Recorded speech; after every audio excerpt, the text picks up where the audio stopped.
Good evening, everybody, and welcome today to day number 76 of the war in Ukraine. Apologize for my hat, but I've been editing video directly up to the moment it's time to roll. So tonight, you're getting my Texas Rangers hat. Autographed by Jim Sundberg. I was leading worship at a conference that he was speaking at, and got me an autographed Texas Rangers hat. No, I'm not a Texas Rangers fan, but it's a nice hat. So excuse the hat. I mean, it's not like I have a lot of hair anyway, but what I'm really working on is I'm working on growing out the Boris Johnson. And so I'm going to just leave the hat on and maybe I can get some Boris Johnson going here. Silvio Maracoccia, welcome to you, my friend. Rogammon, God bless you there in Virginia. Rick Berry, good evening to you, my friend. Nathan Fody says, evening PG, watched a lieutenant who is in the Azovstal. Says there is still 100 civilians there. Slava Ukraina. Yes, that's what they are saying. I'm going to show a little bit of him. It may be the guy you're talking about. Mexico. Look at Mexico representing in the House. What's up, Mexico? Deb Erskine. Good evening, everyone. Praying for a hedge of divine protection on the people of Ukraine. Yeah, I've got some stuff tonight. Loaded and ready to go. Kim Porter, God bless you. North Carolina, Judy Dallinghouse. Rita Berryman, God bless you. Nice work there, Rick Berry. Gospody. Blagoslavu Ukraina. God bless Ukraine. Shirley Phelps, Washington State in the house. Ricochet, God bless you. Evening to you all. So Azovstal is still being held. Yes. Well, let me interpret that. I'm assuming you're saying there are the Ukrainians, the 36th and the Azov regiment still holding on to it. The answer to that would be yes. I've got tons of stuff tonight on Mariupol. Bob Piccarilli, welcome to you. Glad to see you. Texas, hey, look here, buddy. Look here. Texas representing tonight. Chuck Pinkham, God bless you. San Jose, California. So yeah, we're going to talk quite a bit about Azovstal. If you have already seen Nadia Tucker, Camden, South Carolina, God bless you. All right, rolling. Steve and Terry Olsgaard, Marysville, California. Rosemary Lozier, Sharpsville, PA. Wilberforce, hello from Missouri. Can't even keep up with y'all now. This is fantastic. Appreciate it. All the comments, all the likes, all the shares. It makes a tremendous difference, folks. Tremendous. Paul Kiss, our resident Canadian Pennsylvanian. So here's the deal. If you happen to see the advertisement earlier, talking tonight about the faces of Azovstal, the faces of Mariupol, I've got quite a bit of stuff to share with you. Bruce Lozier, you're here also. God bless you. Carolyn Cabin, God bless you. So today, 76, 510, 22. I am going to tell you this because I know for a fact he is not watching. Cliff Taverny in the house tonight. I'm going to share this with you guys tonight because I know for a fact he's not watching. Our buddy PZ had a little meltdown today. Now listen, not terrible, but 76 days of this, once again, working on getting back into Ukraine and leaving his family. What happened? Do we know if the little Lisa, the 6-year-old that we saw in the video, has made it out safely? Yes, I do know that, but she was separated from her mother. The little girl, Elisa, has made it into Ukrainian territory. Her mother was taken to Russian-controlled territory. They were split. It's a fact. I actually wanted to share that a couple of nights ago, but it's just so much stuff. So PZ is having a tough day. He told me just a little while ago before he passed out that the reality of it hit him today, because he does not check his Instagram any, he said. And when he did, just so many memories come up with the pictures of his family at the beach, or, taking a day trip to Kyiv, which is one of the most beautiful cities in the world. And it just hit him hard that we're in the middle of war. So you guys remember PZ in your prayers tonight. He's sleeping. He exhausted. But he will be on here tomorrow. And believe me, and I messaged him. We were talking, and then we called, and I said, Zhenya, are you melting down on me? Do I need to head to Germany right now? Because I will drop everything and get on a plane. He says, I'm not melting down. I'm ready to roll. It was just a tough day seeing all the memory pictures and realizing that my country is in trouble. And we didn't start it. That was really what he said. So we'll see. But he's fine. Now, let's get to it, folks. How about this right here? Don Gentilini, appreciate that comment. We love you, Ukraine. Thanks, Pastor Greg, for your expertise in the Ukraine and Eastern Europe, your strategic reporting of the daily situation there. Your insights have been incredible. I appreciate that very much, Don. You're the legend. Can't imagine what he's going through. Praying for you, Zhenya. Love you. He absolutely will see this, and then he will be very mad at me for even saying anything, but he'll get over it. I can whoop him. Here we go, folks. How about this? This is the van. Remember, Zhenya and Andrew travel together. Andrew only speaks, Russian and Ukrainian, so need to get Andrew in here a little bit more. I've known Andrew a long, long time. He's driven me all over the country in Ukraine. But this is a Mercedes Sprinter that Andrew purchased. And this is one of the vans they're getting back from Germany and heading into Ukraine.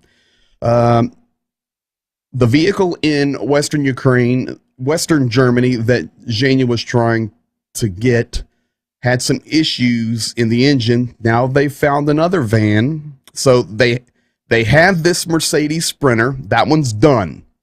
Great cargo room. Everything's great. That's on the way. Now, keep the KGB bumper stickers off. Exactly. Now, so that's the Mercedes Sprinter. Now, the one that we believe we are purchasing in the morning from Germany. So this van here, used for transport, cargo, all of that. Zhenya transports people. So we have people mover, cargo mover. And the one we're looking at in the morning is a 9-seater. That's what we're looking for. And I will show it to you. Right here. That's the one we're looking at in the morning. Well, we've already looked at it, examined it. We can try to pull the deal off in the morning. I think that one also is a 2019. Beautiful van and ready to roll. That's in Berlin. So here we have this one. Andrew has purchased. This one we're looking at getting in the morning. What a process. But you know what? Think about it for a moment. It's no different than here in the United States. Maybe it's a challenge right now to buy cars, used or new. So imagine being in a war zone and in the stresses of Europe and all of that close environment to the war zone of Ukraine and Russia. It's a challenge. But that's what we're looking at. So that's cool.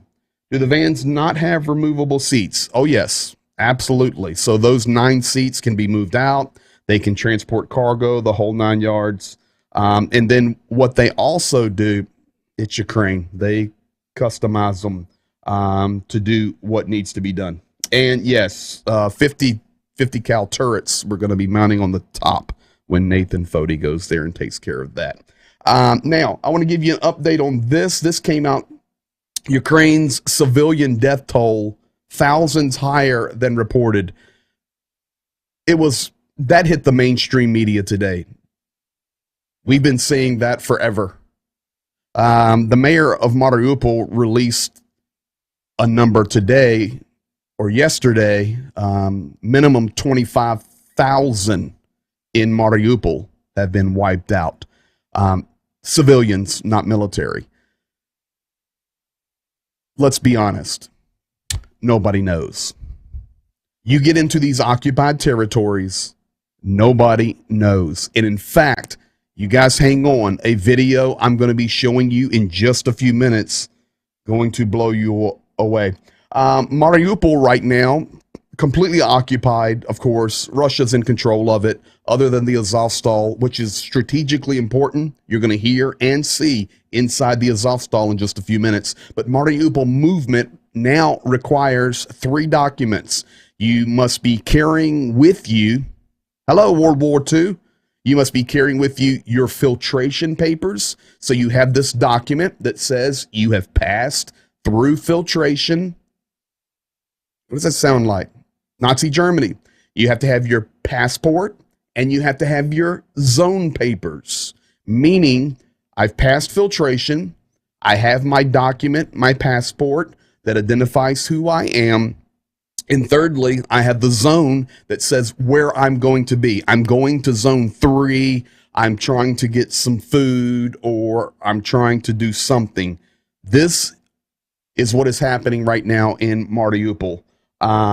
They have to have their filtration papers, passports, and zone papers.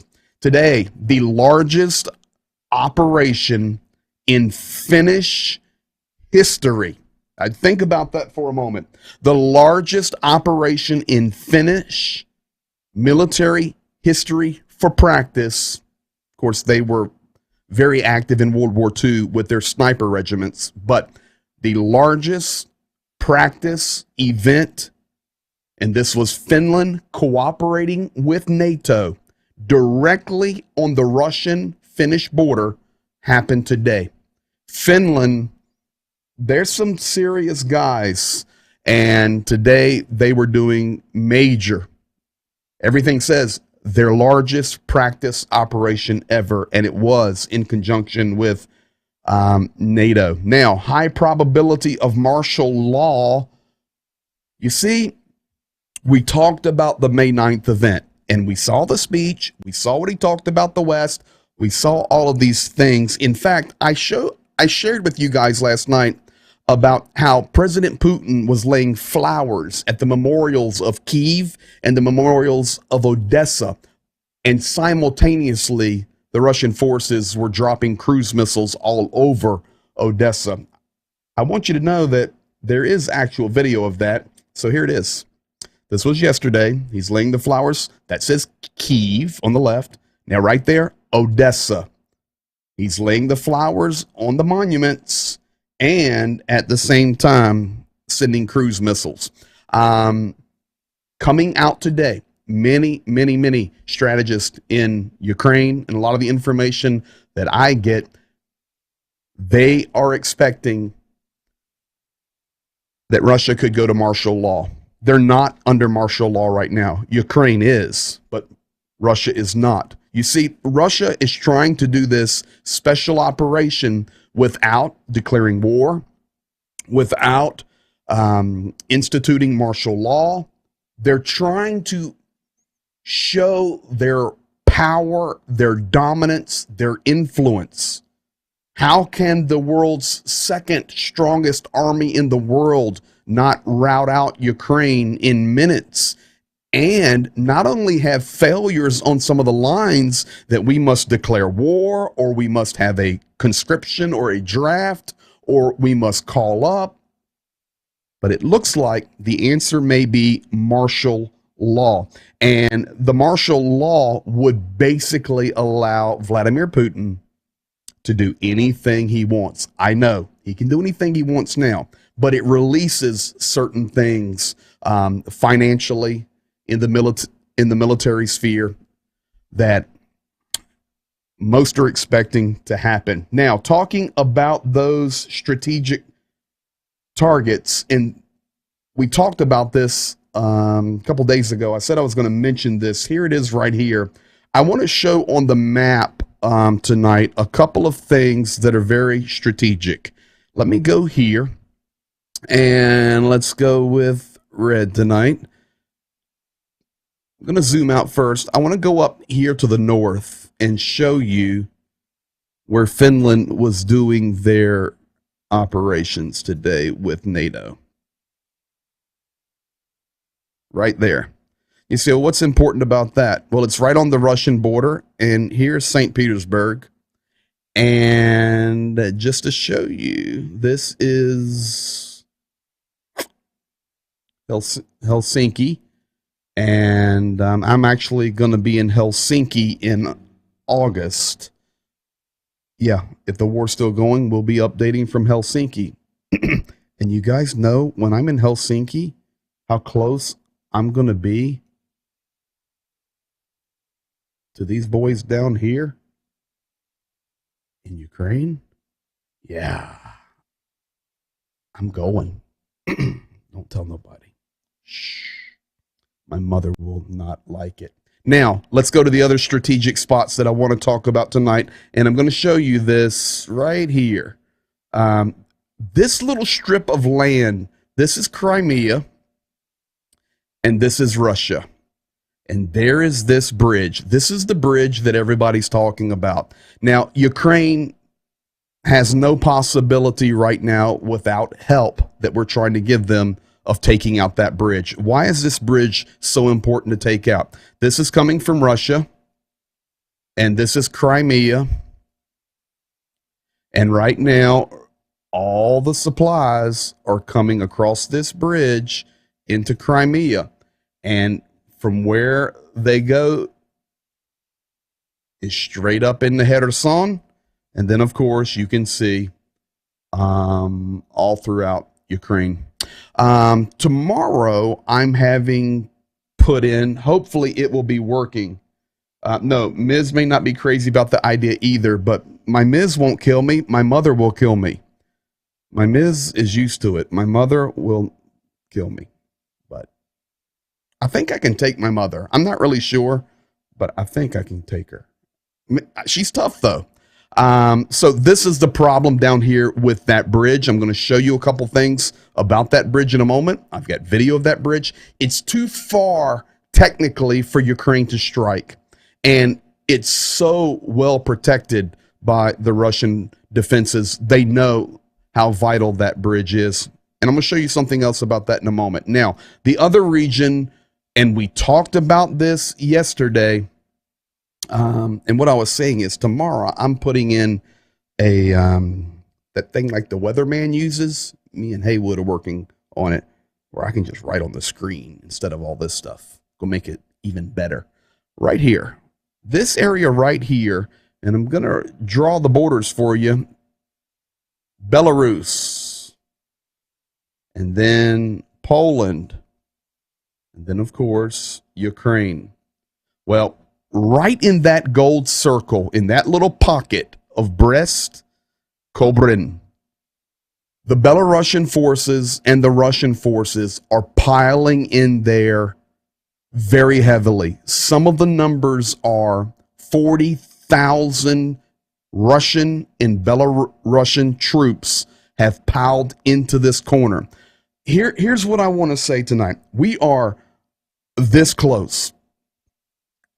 Here's a piece of paper. We're that close to this breaking out.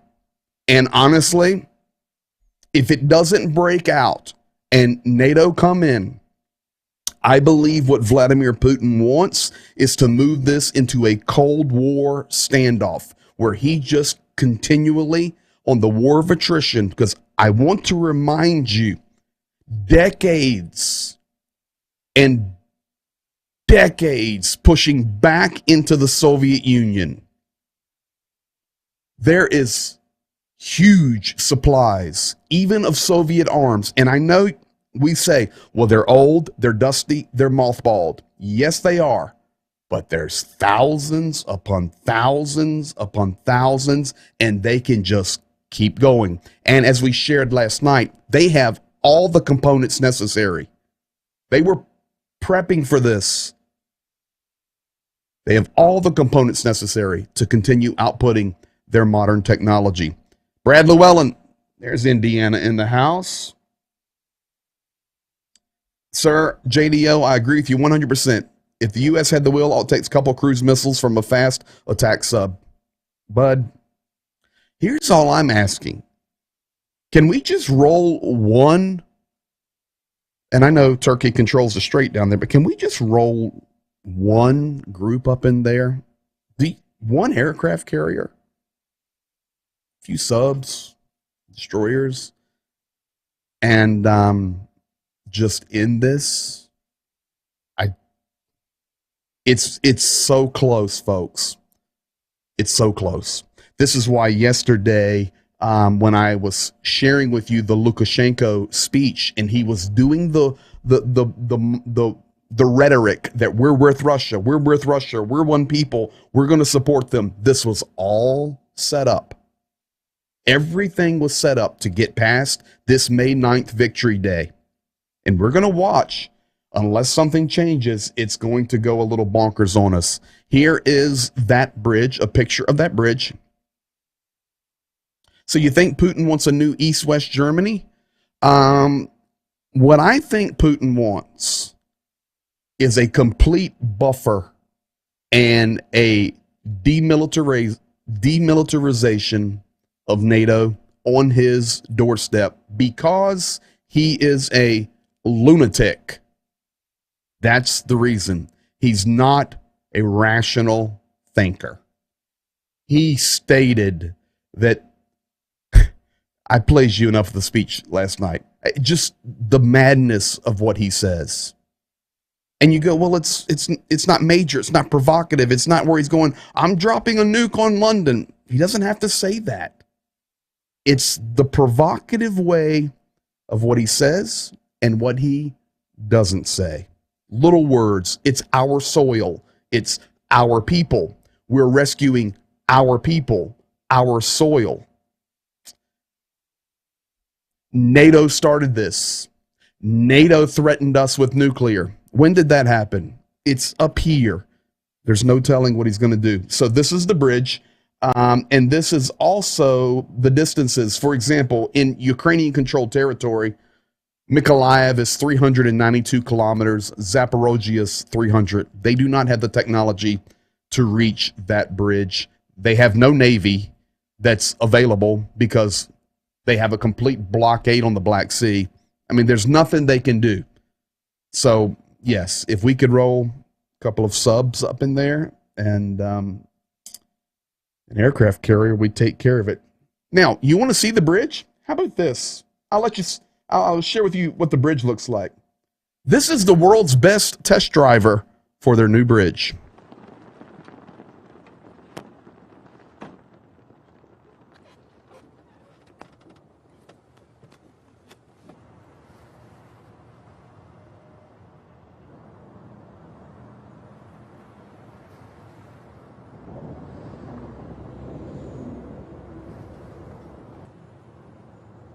You're getting ready to see BJ and the Bear. There's some. Глубина была местами от 6 до 20 метров. Потому свайные поля так полировать. Да. Собственно говоря.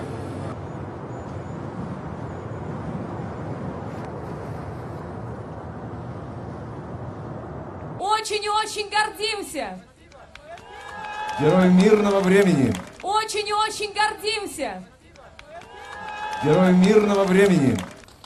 Президент Российской Федерации Владимир Владимирович Путин. President of the Russian Federation, Vladimir Putin. Woo, this is our new bridge. This is 2018 when the bridge was dedicated. Now, so you have to understand, he's the greatest truck driver in the world. This is that mentality, the stuff we make fun of with Rocket Boy in North Korea and his father and grandfather. This is the mentality. I'm the greatest. I will drive the truck across myself on that bridge because that bridge is how we're going to take Ukraine one day in the future. That's what's happening there. This is the corner in that map I was showing you earlier. Putin will be forcing Lukashenko in Belarus to strike. This is the talk today, May 10th, after the May 9th Victory Day. Putin will be forcing Lukashenko in Belarus to strike in the direction of Lutsk, Lviv, in order to cut off armed supplies from the West. according to Zhdanov. That's in intelligence in Ukraine. There's an upcoming meeting between Putin and Lukashenko again. My question is, if you were here last night, do you remember what Lukashenko was saying in his speech? It's 25 seconds. Just be reminded. Read what he said. Западный мир воюет против России в Украине. А нас упрекают в том, что мы поддерживаем Россию. Одумайтесь. Ни юридически, ни морального права белорусцы не имеют права не поддерживать Россию. Мы всегда были вместе. Мы всегда были едины. И что бы вы ни делали, какие бы стрелы ни бросали в нашу сторону, у вас не получится нас разорвать на куски и разъединить. So there you have it. I mean, that was yesterday. The news comes out of confirmation of massive buildup in that little blue circle right there. And now Putin and Lukashenko are meeting. They want to cut off the supply. Vladimir Putin's very well aware that the howitzers are there. He's very well aware that more is coming, and he knows if he doesn't stop the supply lines, it's going to be a problem because the Ukrainians are good fighters. Right here, President Zelensky today, and I do not have time to play his speech tonight because I have so much I want to share with you from the Azovstal. But he said today, Russia is deliberately exterminating our hero soldiers trapped in the Azovstal.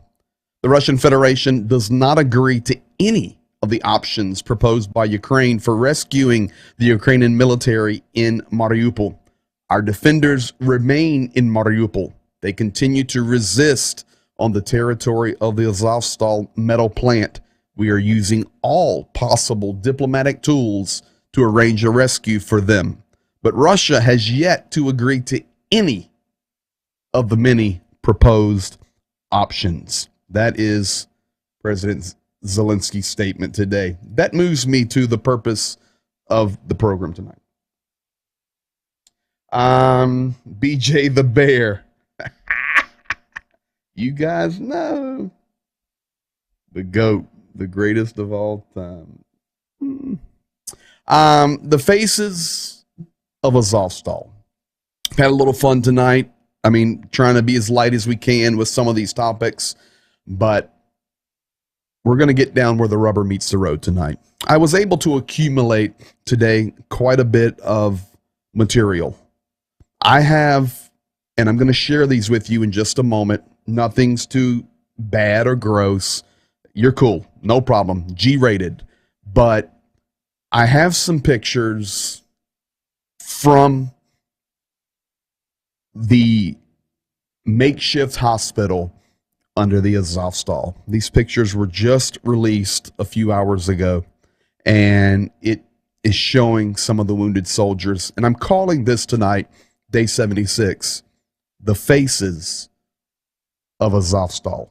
Now, before we do that, though, I want to share a couple of things with you. Do you guys remember a few nights ago, I shared with you a video of the lady sniper?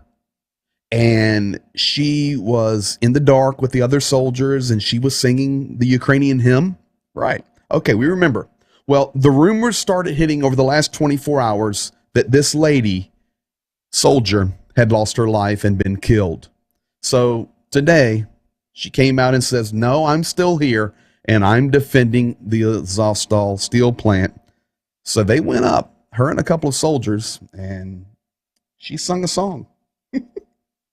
These guys. Here she is, the one that's supposed to have been killed. You can see inside the Azov too.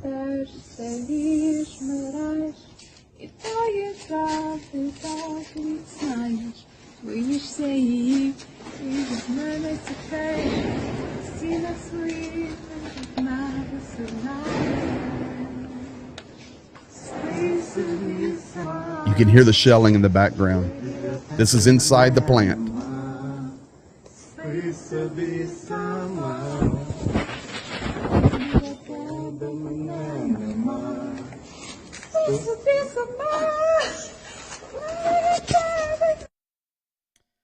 Now, you know, I know many of you guys that watch this, whether live or later, are veterans, but we've got a good Vietnam vet in here that tells us in the face of very tragic and difficult situations, as soldiers, many times they have to resort to humor and laughing and singing to keep their sanity.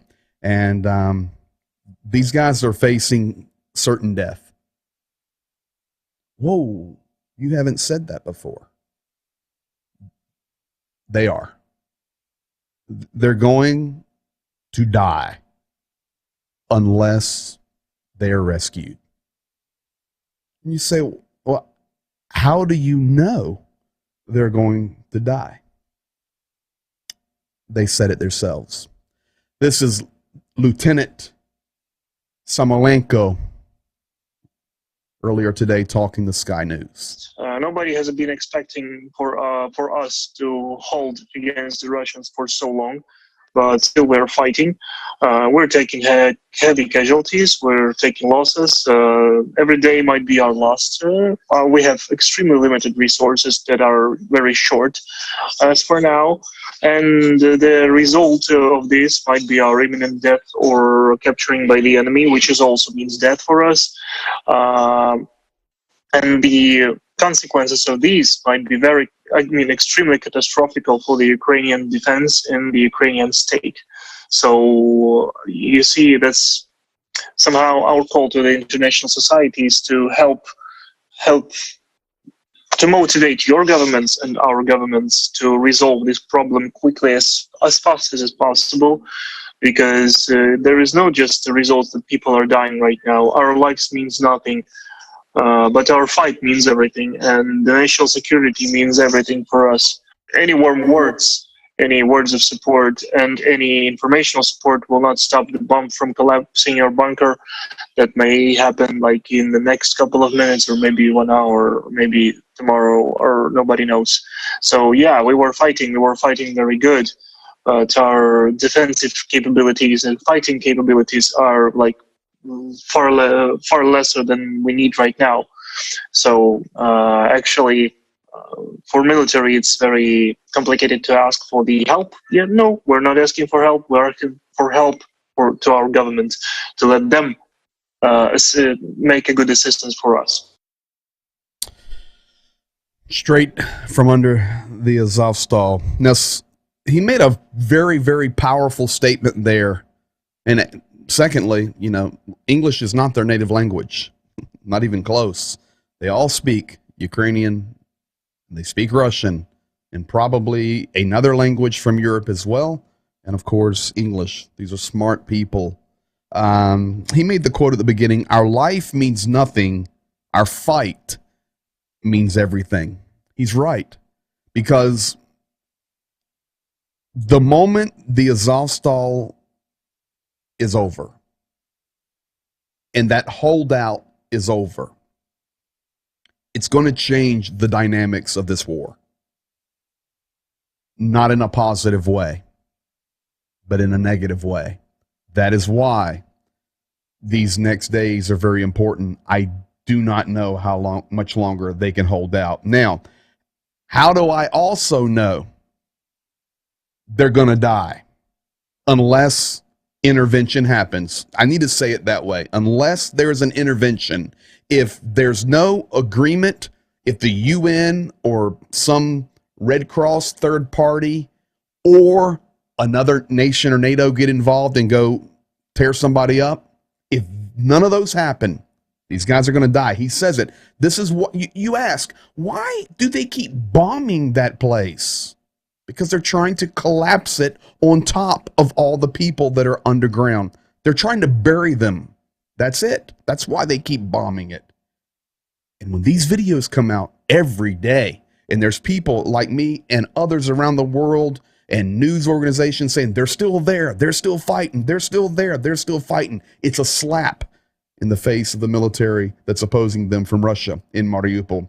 How do I know also? How about some firsthand testimony from people that have experienced this since the war started in 2014? Нашим кращим синам і донькам, які зараз в облозі, в тимчасово окупованому місті Маріуполь. Не можна здаватись у полон, не можна потрапляти до рук терористів, тому що терористи будуть застосовувати проти них електричний струм, знущатись всіми божевільними речами, кидати їх в нестерпні умови, де людина після цих умов, на жаль, втрачає будь-який сенс життя. Меня зовут Чуднецов Евгений. Я боевой медик полка Азов, Национальной гвардии Украины. На данный момент нахожусь на территории завода «Азовсталь» в городе Мариуполь, где наш полк выполняет боевое задание. Селям алейкум дослар, усіх вітаю, друзі. Я колишній політв'язень Ісмаїл Рамазанов. Меня зовут Владислав Овчаренко. Я коренной житель города Луганска. Меня зовут Варфоломеева Мария. И в 2015 году люди, которые оккупировали мой город Луганск, они обвинили меня за проукраинскую позицию, они обвинили меня в том, что я убивала десятки людей, в том, что я вела шпионскую деятельность. Участвовал в Павлополь-Широкинской наступательной операции, во время которой 14 февраля 2015 года, во время активной фазы боевых действий, был отрезан от своих основных сил, оказался в тылу противника, в результате чего попал в плен. В 2016 году меня и моего друга арестовали террористы так называемого МГБ ЛНР и отвезли в офис бывшего здания СБУ в городе Луганске. И я находилась в плену в течение более чем 1 года, с 15 по 16 год. И я видела то, как они издеваются, русские военные, то, как они издеваются над простыми украинцами, над гражданскими людьми. Они ломают пальцы, они бьют током, они ломают ребра. Коротко о том, как с нами там относились, можно описать одним словом – ад. Ежедневное насилие, пытки, угрозы расправы над близкими – это только малая часть, малая доля того, что нам пришлось пережить. Многие из этого подвала тогда не вышли. Избиение пленных, пытки, там это, в принципе, все в пределах нормы. Несколько случаев, со мной это был электрический ток, аппарат ТАПИК, это были пытки водой, из такого, что оставило какие-то последствия, которые обошлись позже в виде лечения, это, могу вспомнить, плоскогубцы, в результате чего у меня весь зубной ряд – это импланты. То, как они поступают с украинскими военными, это несравнимо хуже. И сейчас россияне, они стали еще более злы, они сейчас нас еще больше ненавидят в этой войне. Из плена с гарантией в 90% они не выйдут. Мне еще повезло, так как я не попал на завод «Изоляция». Это действующий концлагерь на территории бывшего завода «Изоляция», арт-комплекса на территории города Донецка. Многие пленные через него проходили. Всех неугодных обвиняли в нелепых каких-то статьях, типа терроризма, либо шпионажа. Таким образом создавали обменный фонд. Но в первую очередь при помощи пыток и угроз родным выманивали все материальные средства, после чего выменивали. И мы не можем рассчитывать на то, что, попадя в фильтрационные лагеря, или если они сдадутся в плен, мы не можем рассчитывать, что эти садисты, что они пожалеют их, или что они останутся живы. Даже если они будут живы, наши воины будут... Их жизнь будет после этого ужасна, после всех тех пыток, которые они могут там перенести.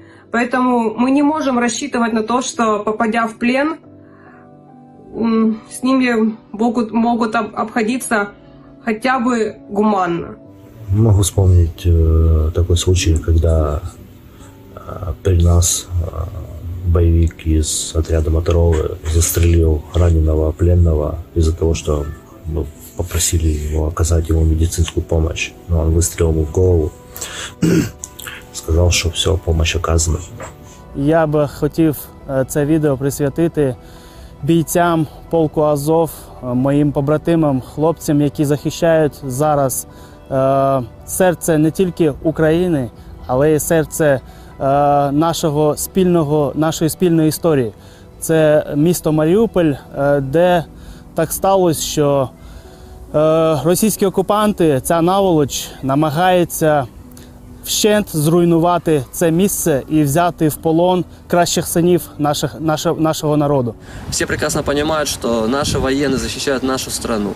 Они идеологически сильны, они сильны в военном плане. Но попав в плен к этим живодерам, у них шансов выжить будет мало. Мы не должны дать врагу эту возможность их взять в плен или их убить.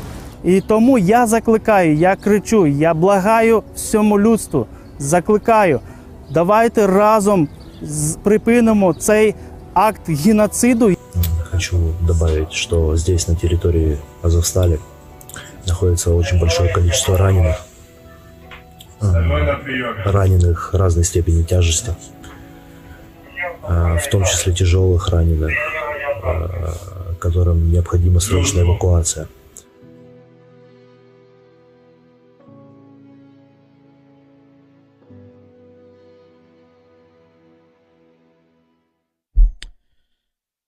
There you have it, folks.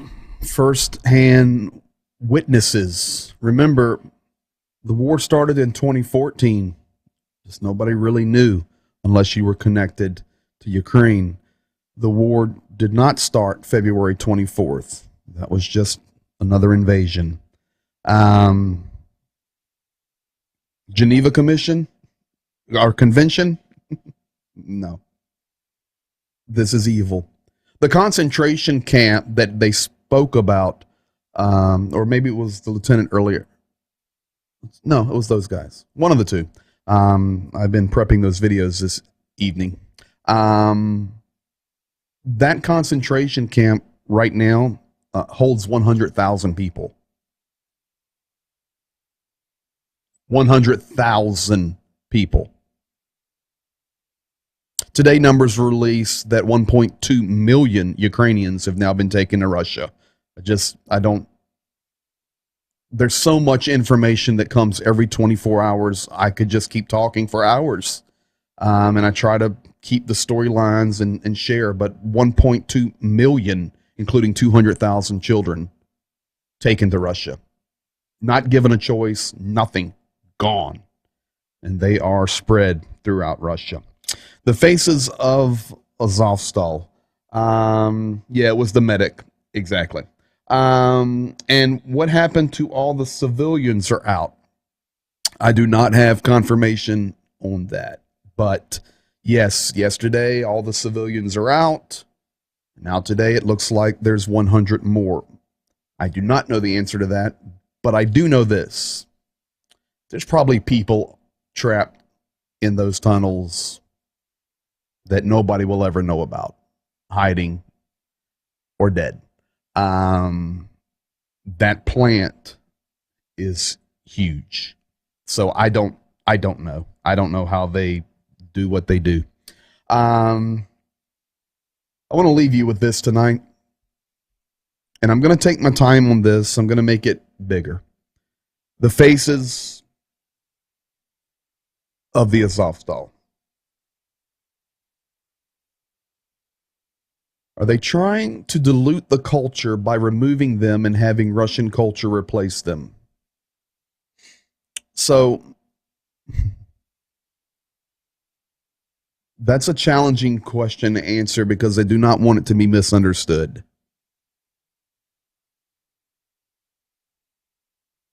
In many ways, and nobody will talk about this now. Nobody.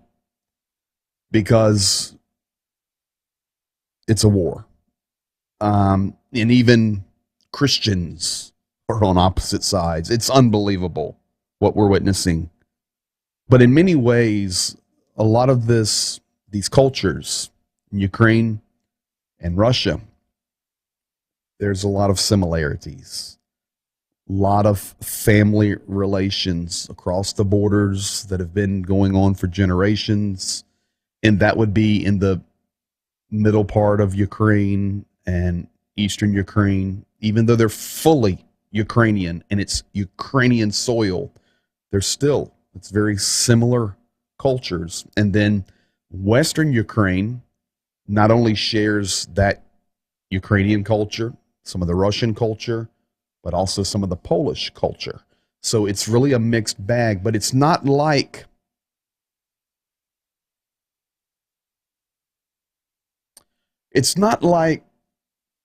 I'm trying. I have an example in my head, but I don't really want to say it that way. It it's not a black and white issue. It's not where you can look at Ukrainians and go, "Oh, they're Ukrainian, that's Russian." It's not that type of division. This is basically hatred and evil and lies and darkness and probably the beginnings of World War III and the fulfillment of biblical prophecy. That's probably where it's at.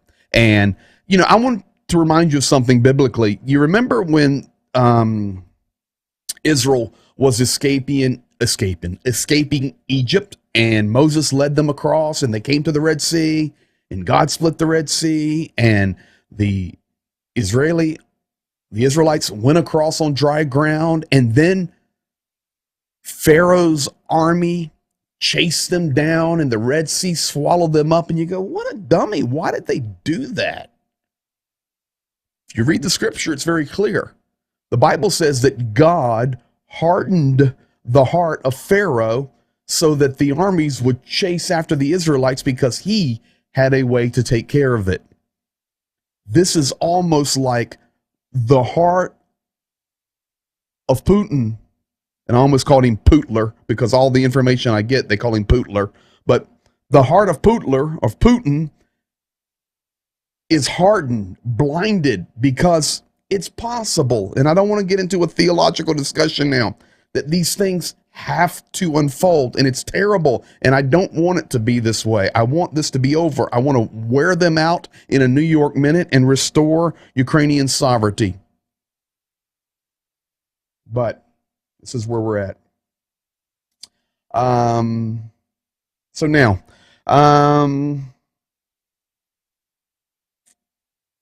nice. We're gonna leave with this tonight. I'm not gonna comment much. I'm just gonna ask you tonight just to look at the pictures.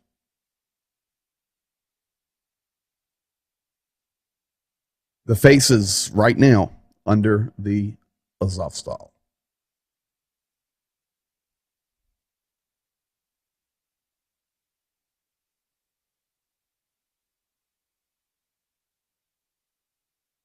I mean, the conditions, folks.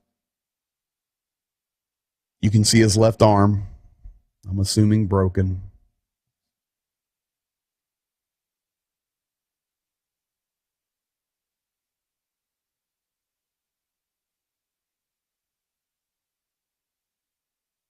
This guy's still smiling.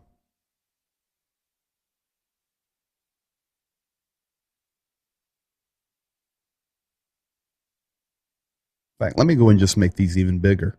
Ooh.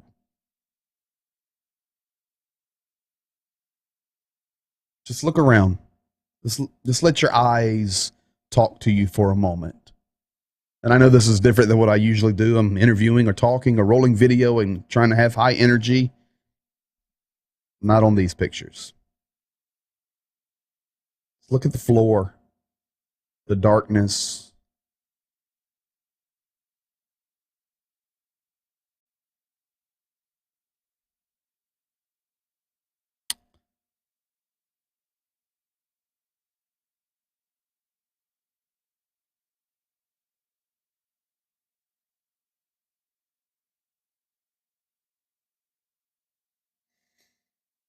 This young kid's soldier face just shredded, patched up, sewed up.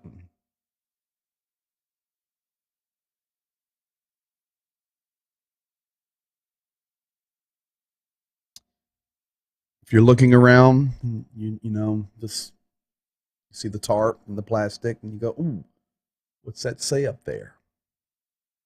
That sign right there says 300 wounded here.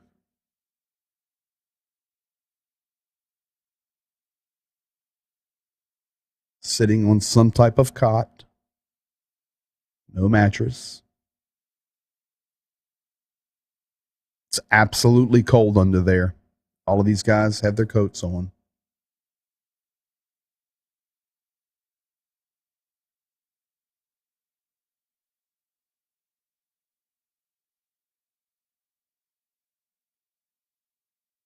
These two gentlemen lost their left legs in their coats.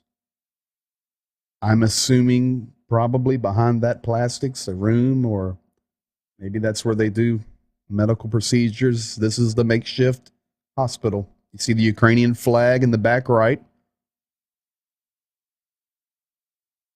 They're not some terrorist regime. They're fighting for their country, Ukraine. And then you're saying, well, how on earth are they doing that? Like taking these guys' legs off. It's brutal, man. Civil War stuff.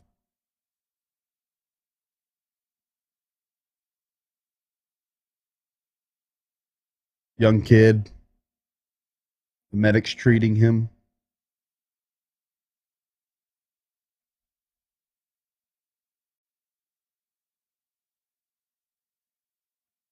This young soldier has lost his left arm.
That's the story. And, we think about the story that we've shared over 76 days. And most nights I've either got an update from Zhenya or he's live with me. You say, why are they having to run medicines and tourniquets and any medicines they can find to get to the soldiers? What on earth?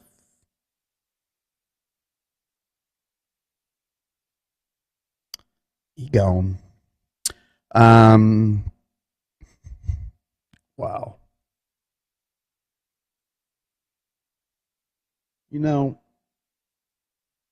Yeah. That's the reality, folks. And here's the sad thing. I could have shown you 100 more of those pictures of individually different people. This is why it's vital what we're doing. Praying for Ukraine. Telling the truth. Helping to buy medicines and transport humanitarian aid and assist the guys there, Zhenya and the whole team, in helping. Because, folks, that's just the Azovstal. But I'm telling you, it's happening everywhere. So may the Lord continue to bless Ukraine. That is the update today for day 76. No telling what's going to happen in the next 23 hours. I can tell you tomorrow night, JDO, I took care of Jeff. That guy, yeah. I don't understand people. I just don't understand people. If you come in here with a comment, that's fine, but you're not going to make a lot of them. Why don't you just want to learn? I don't understand. Why don't you just want to learn? But evidently, these American geniuses that have never even been out of their own backyard know all the answers. I guess we're not showing video from straight there and talking to Ukrainians, but you, probably sitting in your mother's basement eating Doritos, playing Mario Brothers, you have no clue what you're talking about. So God bless you. See, I'm peaceful and calm. God is good, because there's no way I could get riled up after showing those pictures. May God bless you, and may God bless Ukraine. See ya in 23 hours. Be blessed.